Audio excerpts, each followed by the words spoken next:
am very excited to introduce this next panel.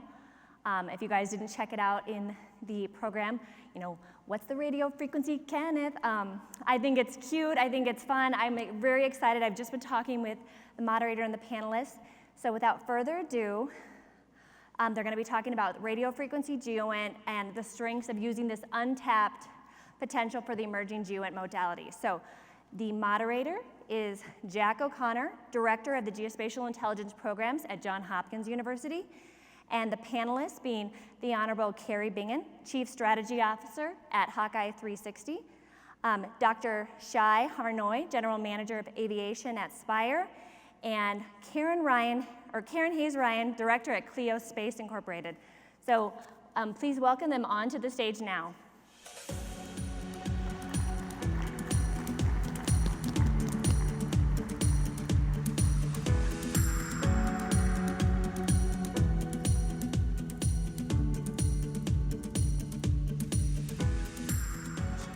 Good morning.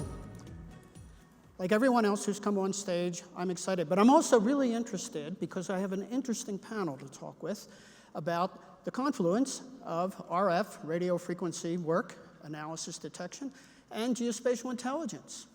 So, without further ado, I will introduce the first panel member, the Honorable Kari Bingen. Each panel member will talk for a couple of minutes, and I'm timing them, only about themselves and their work and their profession.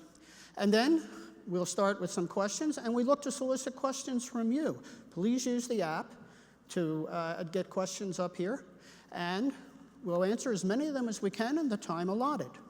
So the instructions for using the app are behind me and in front of you. So, Kari. Great, Jack. Thank you. Good morning, everybody. It's great to be here. And I do want to give a shout out in particular to Rhonda, Christy, and the whole USGIF team. It's just a phenomenal agenda that they've put together this week. So Kari Bingen, I am the Chief Strategy Officer at Hawkeye 360. And I love what we're doing and what we're pathfinding. So really pleased that there's a panel on this today. Hawkeye 360 operates small satellites that collect and signals from across the globe and geolocate them. It allows us to track objects, emitters across the globe. And then we take that data and we analyze it and draw insights from it. So it's a pretty neat area. What I've loved about it is, and this whole discipline here is, we are taking this data set, this capability that has to date largely been done in governments with government resources and frankly classified. And with the trends and proliferation of technology, we're now able to do it in an unclassified and shareable way. And that piece is opening this data and its applications up to a much broader set of users and missions. So national security ones, but also civil, environmental, climate, natural resources, things like illegal fishing, maritime domain awareness, you name it. So it's just great that you can now apply this data to so many other mission challenges, users and allies and partners out there. It's a different model. So private investment dollars are actually funding the development, launch, and operations of these satellites. So there's a benefit to the taxpayer where government has traditionally done it via taxpayer dollars, but now the government gets the benefit of that capability. And then the last thing I'd say that's just really exciting right now is the STEM piece. We are bringing in just such talented young engineers, scientists, who are literally getting their hands on designing, building, operating new satellites every 3 to 6 months. And I definitely didn't have that in my younger days, but I think it's incredibly exciting what they're able to do right now. Thank you. Shay, Har-Noy. Hi, good morning, everybody. What a turnout. First day, first panel, and seeing all your faces, it's amazing. So my name is Shay Har-Noy. I'm here representing Spire Global, where we own and operate a constellation of about somewhere between 110 and 120 satellites, many of them 3U satellites, some of them 6U, and a little bit larger, where their primary missions are in the RF domain. Ever since our first satellite launched in 2013, we've been measuring radio frequencies from various emitters, whether they are ADS-B payloads on aircraft, maritime and AIS, or geolocating, both malicious and non-malicious jamming people on the ground. We're also able to measure weather with them. And I'm really excited about seeing the new class of applications in the commercial domain, in the geospatial domain, in the defense domain where we're able to geolocate emitters from around the globe. We're all looking at the news, and I think it's going to be really relevant throughout this event, throughout all of this event this week, what's going on in Ukraine, what's going on in Eastern Europe, and how these commercial capabilities can come to bear, and not only to accelerate the government mission, but also to provide transparency to mission partners, to NATO allies, to people around the globe to see what's going on. And so it's a particularly impactful time for us to be sitting here having these conversations. Okay, thank you. Karen Hayes-Ryan. Hi, I'm Karen Hayes-Ryan. I am the director of Kleos Space Inc., which is the U.S. subsidiary to Kleos Space. Kleos Space is a Luxembourg-based company where a lot of the great space companies have originated from. One of the exciting things for me when I retired from the government and met with the CEO and chairman of Kleos, Andy Boyer and Peter Round, I was very excited about their passion. I understood the Kleos concepts, but I loved their passion and their commitment towards serving and being part of the bigger ISR picture. And that's how we tend to look at radio frequency. It is one of many layers that tell a complete story. It is strong, powerful, and it's nascent. And one of the things I think you'll hear across the panel here is we are all working together. We may look like competitors, but we're also partners in all of this as it goes forward, as we're learning to help identify and support both the military, the COCOMs directly, the government, as well as the civil applications that are out there. Thank you. And the first question, which I'll ask each of the panel members, has to do with the confluence of these two technologies and these two analytic skill sets. And so how would you characterize, Kari, the courtship between RF and geospatial intelligence? I think we're still in the early dating phase. Although what I've been really impressed is there are some, whether it be US government or allies and partners, that have really leaned forward in this area to embrace it and figure out, hey, let's get this data, let's figure out how we integrate it, and really let's figure out where there's mission value. Let's bring it into our demonstrations, our tests, to figure out what applications, what mission areas make the most sense. And what I really appreciate is some of those customers, early on when we had a Pathfinder set of 3 satellites up, they took a risk. It was PowerPoint and then it was one cluster. They took a risk and said, hey, we want to work with you when you have 1 cluster, 3 clusters, 4 clusters, because we know with that private investment that you've made, you're building out to 10, 15, 20 clusters. Let's figure out how we use that data now, so that once you have that increased capacity and revisit and decreased latency, we've worked through all the plumbing, we've integrated into our analyst workflows, and we know exactly the problems that we're seeking to solve. It is, at the end of the day, it's mapping information, right? You're geolocating, you're detecting, you're geolocating, you're tracking things on the globe, and that's GEOINT. Great, thank you. Shay? So my first GEOINT was actually in 2012, I think, and talking about commercial Earth observation and specifically optical bands and what they can do for various missions. And I think over that time we've learned to embrace, we've been on many panels, we've heard many people with really great insights talking about optical imagery and applications of AI on optical imagery. A few years ago we started talking about commercial SAR, synthetic aperture radar, and how powerful that can be. When you don't have to look at clouds, when you don't have issues associated with day and night, you don't care about your borders, you can schedule things and know you'll get that shot. That's pretty amazing.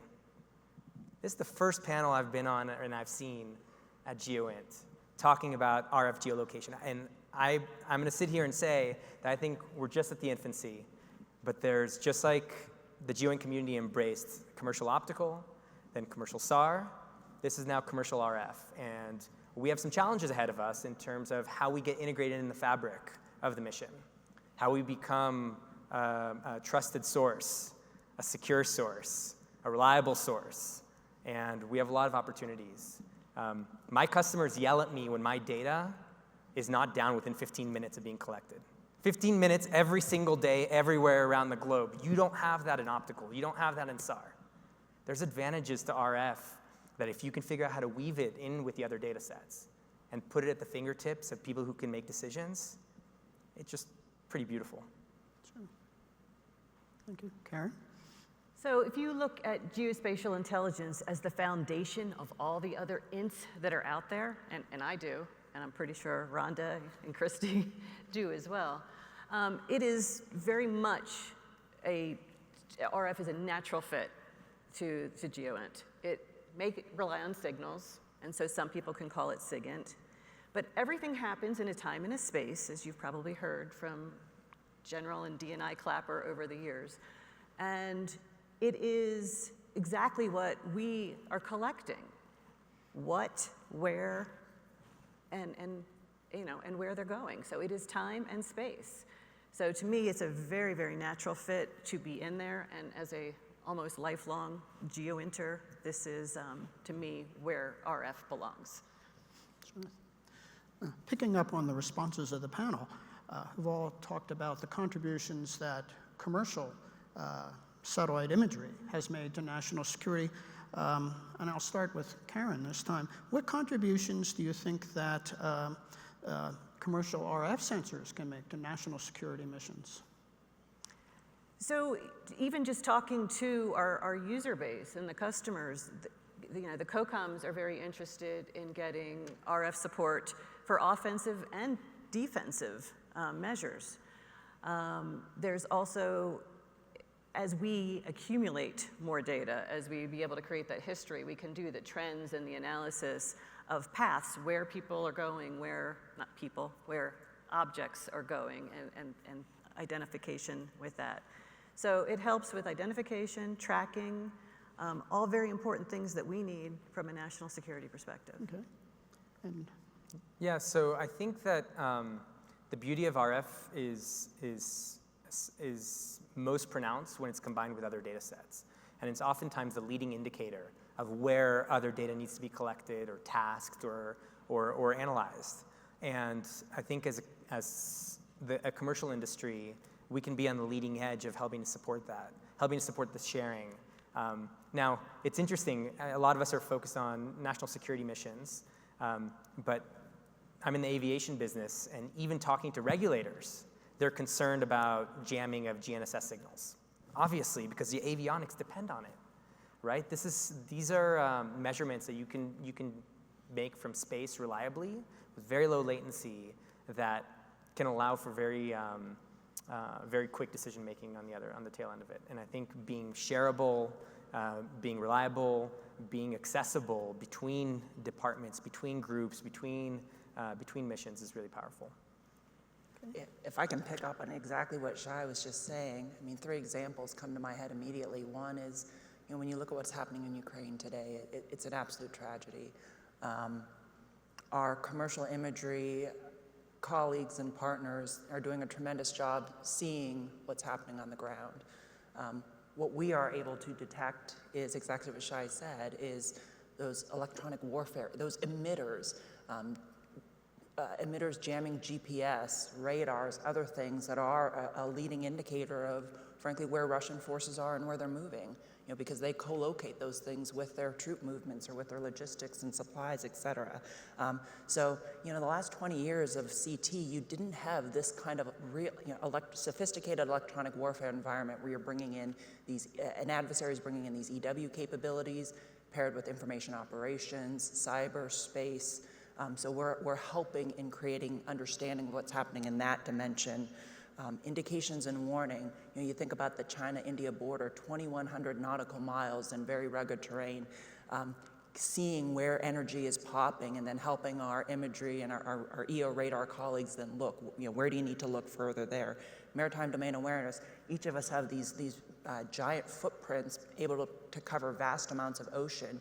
When you think about allies and partners who may not otherwise get access to this kind of data, you're now able to have that help them, with their cutters, their patrol boats, more smartly go to look for potential illicit activity, illegal fishing, et cetera.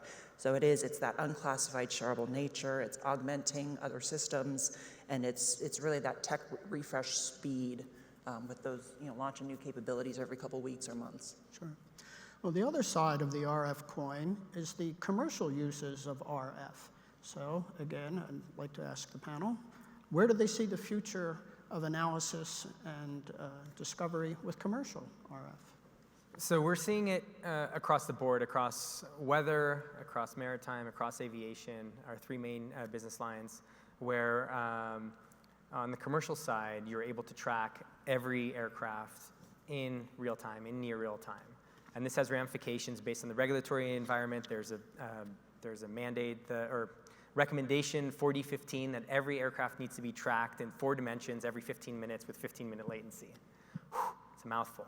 But it's an obvious next step after the MH370 event that happened. I think it was 2014, which coincidentally I was actually at Maxar at the time, helping with the search across vast areas of oceans. And as Kari was saying, if we had more sophisticated RF capabilities, both for tracking the ADS-B signals as well as detecting various anomalies, I think it would have been a different, I'm not going to say different outcome. It would have been a different search pattern. How about that? Sure. Kari? One of the primary capabilities that we can do from a commercial perspective is helping with illegal fishing, which is a little bit tied to national security as well, because it is economic of the nations. And so illegal fishing, supporting the navigation, search and rescue activities, in discussions with states like California where they have wildfires, and the support that we can do as they have their beacons as they go through all of that. So it's not all IC and DoD, but it is a pretty expansive support base that we have in the non-traditional elements of commercial. Sure. Okay. I'm going to take the moderator's privilege and call an audible, and I'm going to have another question, but it's not for the panel, it's for you. Where are your questions? We've thought a little bit about it, but I'm equally certain that the bright among you, and that's the whole room, have thought about it probably more than we have. So we're interested in hearing your questions as well. So it's not, we just don't get to do all the work. So, okay. Where do you see opportunities in this field? If I can build off of what my colleagues here were just talking about, it's there's the national security applications, and I think the national security community largely knows how to use this data. It's now how do you use and integrate these commercial data? But to me, the biggest opportunity going forward are those other areas, working with those allies and partners that may not have otherwise had access to this kind of data before, looking at those civilian environmental applications, commercial. Man, we are just at our infancy. When you got to get to a point where you truly have that commoditized data out there for folks to access, bring in that application developer community, bring in those machine learning developers. Man, when you start bringing all those pieces together, and then, oh, by the way, now you bring in the technology of the cloud where you can take the data, the analytic insights, and then deliver it to any point on the globe, that's powerful, and man, we're starting. I think, my rules of 3 is latency, accuracy, and ease of use. Reducing the latency from when a signal is detected until you can get it in the hands of people who can make sense of it. So for that, we're using onboard processing, inter-satellite communication. We have a lot of innovations on the space side to allow that to happen. 2 is accuracy, how to drive those error ellipses down so that you actually know exactly where something is coming from and which bands you're able to receive from. Those are areas of constant innovation. And then 3, ease of use. Ease of use. And I'm going to try something on you. The geointification of RF signals. But if you can put it in the context that people can understand, they can better leverage it. They can better combine it with other data sets. They can better make decisions based off of it. If you send people a spreadsheet of random numbers, of bits and bytes, it's way less parsable. It's way less useful. Now, you're right, Kari. There are people who are experts at this, that they just want the bits and bytes. But our hypothesis is if you're able to get in the hands of more people, of a broader audience and put it in a format that they can leverage, it can be really powerful and really make a big dent in this community. Yeah, I think as you look at it, for those who are a little longer in the tooth like me, as you remember when SAR first came out in a national system, and users were like, I can't see anything, it's blibs and blobs and other things like that. And users really needed to take time and learning out of it. And even still, early on, it was just still figuring out, okay, I can identify the picture that it is now, instead of fully utilizing all the value that SAR had. And I think we're still here in the RF as we're collecting data and people are looking at it. And right now we can geolocate this. We can identify as we build up trends and identify paths and patterns of life. But I think as we continue on with our evolution, it's going to be very similar to the SAR model, and more intelligence and information is going to be usable and shareable across our allies. And if I may, oh, please. No, and it boggles my mind, just how many things emit energy, right? Our modern digital world, it's all about communications devices, transportation systems, just electronic systems that emit energy that can be detected and geolocated. To your point, there's just a power and a vast potential there. So, and building on that, I think, so from a product perspective, I call this thing, you mentioned SAR, and like starting with an image and then getting into the phase information, the additional stuff that you can detect on that. I think in RF you have a very similar thing. I call this progressive revelation. So if you ever play Angry Birds, anybody play Angry Birds? My kids play it. It's not me. Okay, I got two hands. I got one person in the audience who knows what I'm talking about. You start with a red bird, and then you get a red and a yellow bird, and then you get a red, a yellow, and a blue bird. But basically, it progressively reveals additional functionality in the game. And so, to that note, let's start with a map with a picture and a circle around it, right? Double click on that. Now you can get into classification, the strength of the emission, the bandwidth of the emission, how likely it came from which devices, right? But you don't throw everything you have at the user, but you progressively reveal more and more functionality, more and more data, and more power. But they can make decisions based off of that image that looks like a black and white panchromatic image, or they can double click and get additional phase information, additional context, additional information. Okay.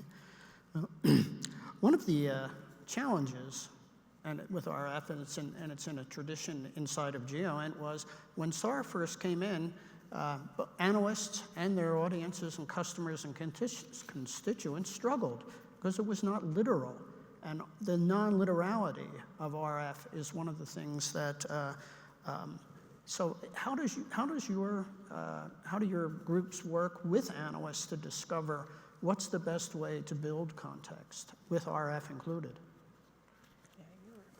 So a lot of the work that we are doing with analysts and with operators is understanding their timelines and how they best want to see the integration of our data with other valuable information, such as the EO or the SAR and other types of intelligence that are coming in. So we work with them, and again, a lot of them think, okay, well you'll be the tipper. And sometimes that's great. Sometimes we should be the tipper and the cure. And we've partnered with SAR and EO companies on strategies on how we could do this. But sometimes it's a tracker. And so we want to work with them to be able to say, okay, how can you go overhead? Well, again, we're nascent. So, we have a few clusters up. She has a few clusters up. You have some things up.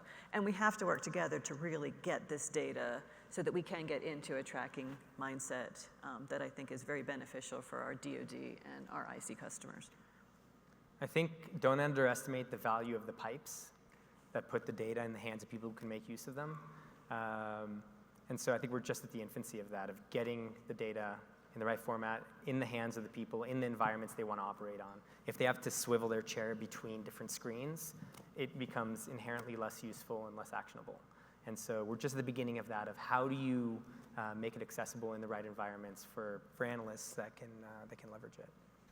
Yeah, I've been at Hawkeye for about a year now, and the big lessons learned I have are getting to your user and sitting side by side with them and integration.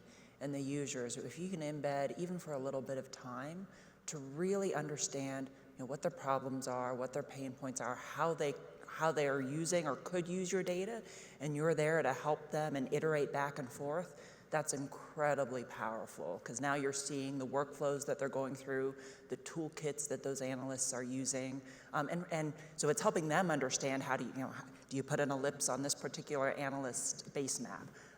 But it's also helping our companies because it's feeding back to us. Again, I mentioned at the outset, there's an immense amount of private investment going into developing our systems. I want to know from those users, what tweaks do we need to make? Do we need to modify our metadata? Do we need to modify some performance characteristics to better support your mission?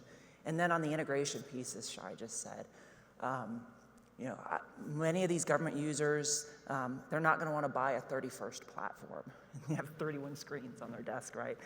Some may want that, but by and large, we need to figure out the plumbing. How do you make it seamless for them? Get your data into their information networks and into their workflows at various levels, so that it's accessible and usable by them. Mm-hmm.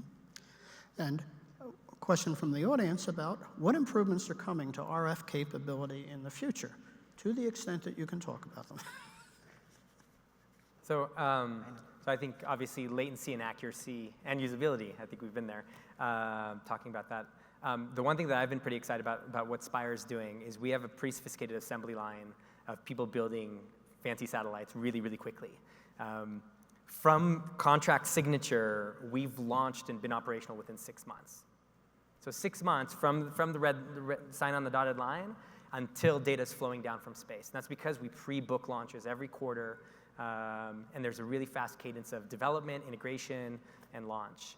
And what that allows you to do is as Kari was saying, and in general, you're seeing one of the advantages of commercial is being able to be really responsive to the needs of the community. And so we have clusters, we have our satellite constellations with the right geometries that are able to detect things with certain precision and certain latencies.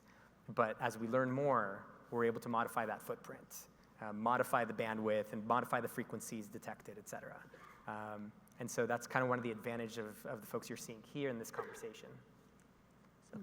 Yeah, I think it's, I agree very much with what Shay just said. It is looking and working with the analysts on what additional bands they want or scoping of the bands. And one of the other pieces that we're looking at is the orbits and trying to make sure that you have the right amount of coverage. And a lot of that does depend on the launch provider, on what orbit we can get propelled into.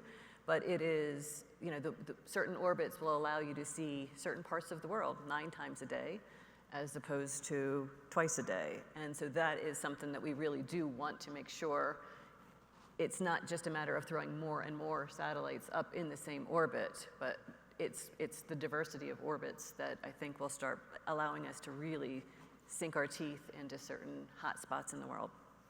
So I would offer 2 buckets for folks to keep an eye out for. One is on that performance, so increased capacity going forward, so more data, that signal diversity, decreased revisit to any point on the globe, and the decreased latency down into those minutes.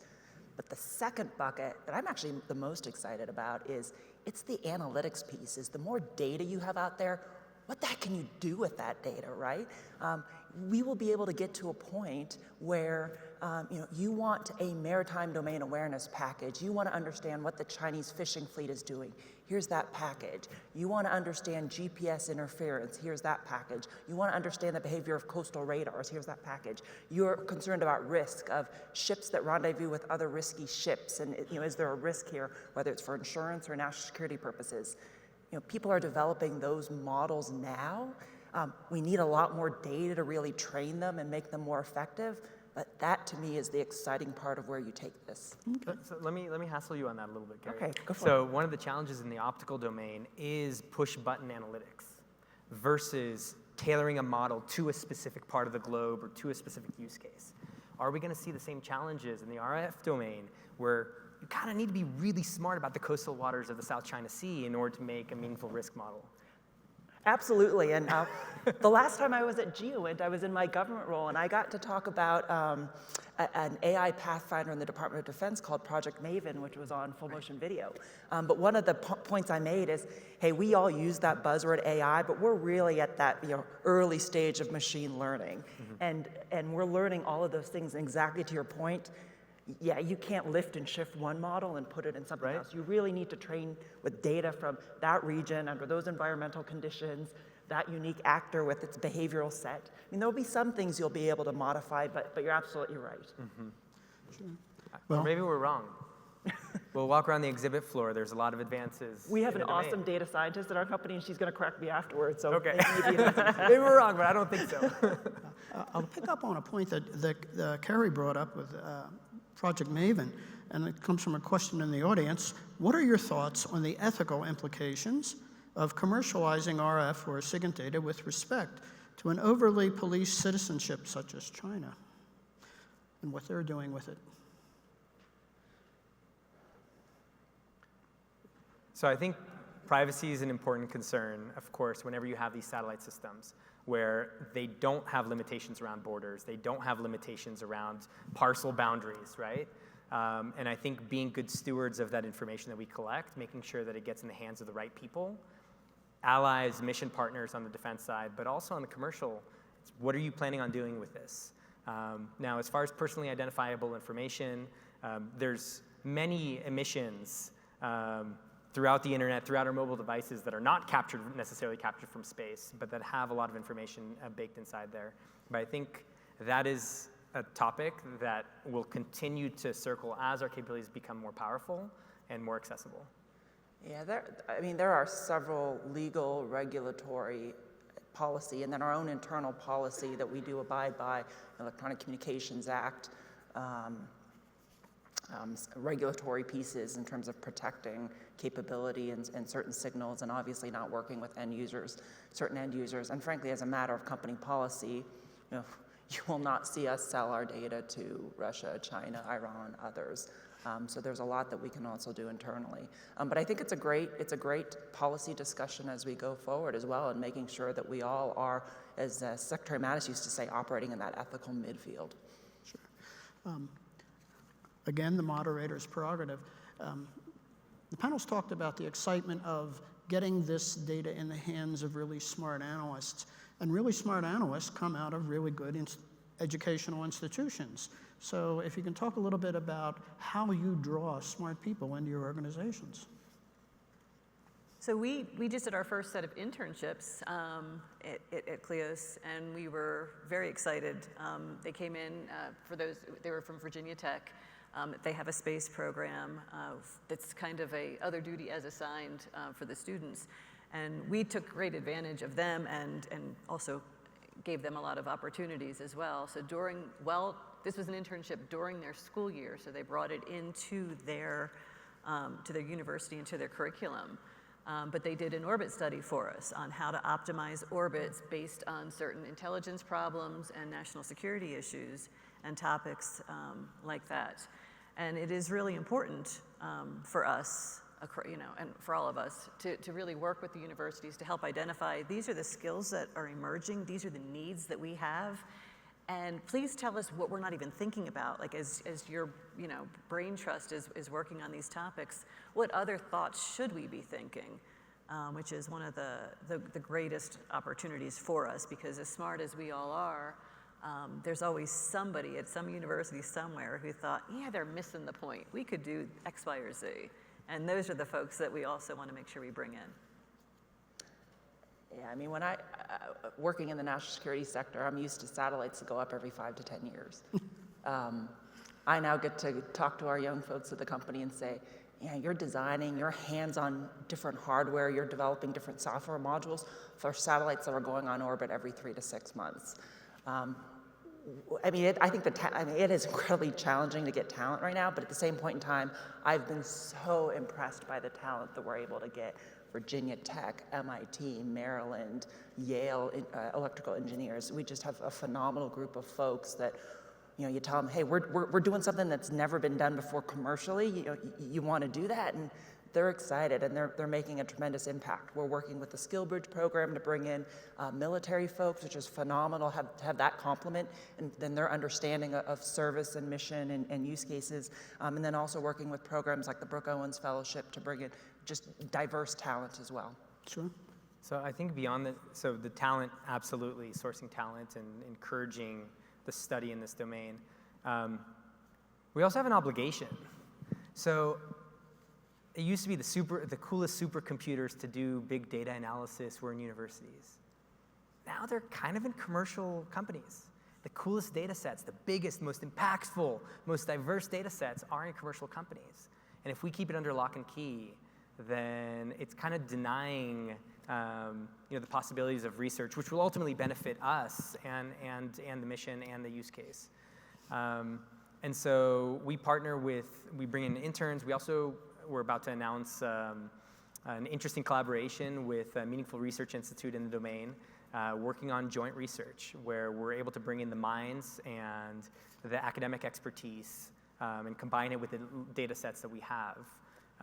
Now, some of the people we hire don't come from national security domain. They come from like Twitter and Spotify, because we have hundreds of millions of data points collected every single day. Like, that's really hard to process and really uses the most cutting edge frameworks and technologies to make sense of it. And so you're going to see more of that collaboration to allow academics to tap into that. Okay. It's a question specifically for Kari. You mentioned how an aspect in the GEOINT RF courtship is applying RF geolocation to governmental military applications. I was wondering whether it is being applied within the emerging geopolitical frontier of the Arctic. I hope somebody from my company didn't ask me that question. No, okay. No, it is tremendous, and I mentioned at the outset is what is so exciting, I think, about what we're all doing now in commercializing RF is these are now these unclassified, shareable data sets that have not been available before. Frankly, that have not been available outside of national security. So what does that mean? It's civilian, Homeland Border Security agencies. It's your NOAAs, your NASAs. It's your scientific community, environmental, climate. And so with the Arctic, you think about the ice caps melt in the summer, and based on all of our different orbitologies, you're able to revisit the poles a lot. And we mentioned, a lot of things emit, boats, folks on land communicating. There's a lot of activity happening in the Arctic right now, both at sea and on land, and we're able to detect and track that behavior, and then you start adding those analytic pieces. There's a lot of great insights that you can gain through the analytics, and then pairing it with SAR and EO to see what new infrastructure is being built, which countries are most active in this area. So I think a lot of great insights to support what's happening in the Arctic. Okay. And a question from another community. How can those of us that are new, civil agencies, get access to RF data to figure out if there's a fit with their missions? Do we all have piles of business cards? Yeah. So, we are certainly open to providing data to the civil agencies as well as through the IC and the DoD. It is, you're right, very much easier to get the data to the NRO and to the NGA and the bigger agencies as we go through that. But the civil application data for that, we'd love to have those conversations. All of us have booths here, and strongly encourage, we can find ways for Kleos to receive the Kleos data. It's through an API. You have to have an internet connection to actually get it. And then I think we're pretty much all at that boat, so I think it'd be really worthwhile to have that discussion. And there's a civil applications committee here. I think that would be great to have the USGIF working group pull that together for what their needs are. Mm-hmm. I think that would be a really strong opportunity. I think Scott Kaplan's here helping with that as well this week. And then I think, to your point, do all of us have web-based interfaces to access our data? Mm-hmm. Yeah, so that's a different thing too. You can get access to the raw data or process data, but there's also ways, back to your point on the usability and user-friendliness of all you need is a website access, right? Mm-hmm. Yeah, come talk to us, come to our booth, come talk to us while we're standing outside looking at the student posters. Yeah. I have two questions, and the first I'm going to show the panel the card just so that they know I didn't invent this. How can the educational community obtain data sets and cases for teaching? I think it's the same answer, and we're actually working with some universities right now to provide them access to our data. So absolutely would welcome the opportunity to talk to universities. Yeah, definitely. And so I think for us, we have task data sets and we have passive data sets. So collecting all AIS and ADSB is an API key that you can get. It's way easy. Task data sets are, obviously they take time on the satellites in order to focus on certain parts of the world. But, yeah. And another education question, do we need to redefine remote sensing education to include RF? Yes. Yes. Yes. Okay, that was a hard one. Okay. And finally, a question for the panel. You're all busily and interestingly and actively engaged in your work. So what will catastrophic success look like in 5 years? Catastrophic, huh? So I think it'd be great if it's in 5 years. I think it would be where RF is considered right up there with electro-optical and with SAR. It's an integrated part of the whole collection mindset as people are looking to gather their data. I think we have the right orbits, the right partnerships, the right mashups with the analytic community and the operational community as we go through that. You know, it's a business, and while we all have different business models, we are all in the business of collecting and providing that data, and for it to be just considered not something different, unusual, it's part of the entire community's collection mindset. Okay. So maybe three things. One is, so instead of us as company representatives up here talking about the benefits of RF, you actually have users up here talking about the benefits of RF to their missions, which tells me that, one, we've been integrated, you know, we understand their problems, but really we're able to make an impactful contribution to their mission and to their problems, whether they be national security, civil, environmental, you name it. But then also to your point, Jack, it's that training and tradecraft piece is that, you know, we're integrated into the training, into the education, that there's tradecraft built around how do you leverage these unclassified RF data sources and analytics and bring them into your missions. Okay. And I will add one thing. My definition of success will be when the student posters outside have RF stories and showing the contributions of RF to geospatial intelligence. So, building on what you've said thus far with tailoring models to burn down haystacks to get to needles of insights, how are each of you leaning into partner companies focused on AI and ML solutions to deliver mission value? I think as we start with tipping and queuing and bringing that data in and working with the other providers of data and tipping and queuing each other as we start to move towards spaceborne tipping and queuing, not bringing the data down, sending it over to somebody, bringing the data back up, but as we're starting to really modify that construct. And there's a lot of partners. Everybody wants to, you know, have a say and an influence on how we do business. As long as it's not exclusive, I think we can really expand that. But the amount of data that gets collected in an RF, it's a huge swath as we're going over and collecting from that. There is so much information. And I think the AI will actually really help us figure out that path to what else is there that we haven't even thought of yet. What else is in that data as they start pulling in the trends and other capabilities. Yeah, I think plucking patterns from the data is something that's core to what we're doing. We have people across the company, data scientists, that are evaluating the data sets, building models to identify anomalies. And I think where we're going is more clever onboard processing to reduce the latency, improve the accuracy. Like imagine if some of the tipping and queuing doesn't have to wait until it comes down to the ground and retransmit it up with the tasking command, but rather it's able to determine on board the satellite. And with the rapid iterations we're having, with the software upgrades that we're able to do on the fly, I think we're as close as ever to achieving some of that sophistication. And we're also working with partners who are integrating data sets, right, and combining the AI cleverness and bringing together, fusing these different sources of data to make the best decisions. Yeah, I'd echo exactly what my two colleagues said, and then just also offer, and I don't know if it would surprise folks, but we collaborate as well, as we very much are. I think Karyn used the term competimates or something at the outset, and but it's true. I mean, we're all making each other better. We're pushing each other to try to really advance as far as we can.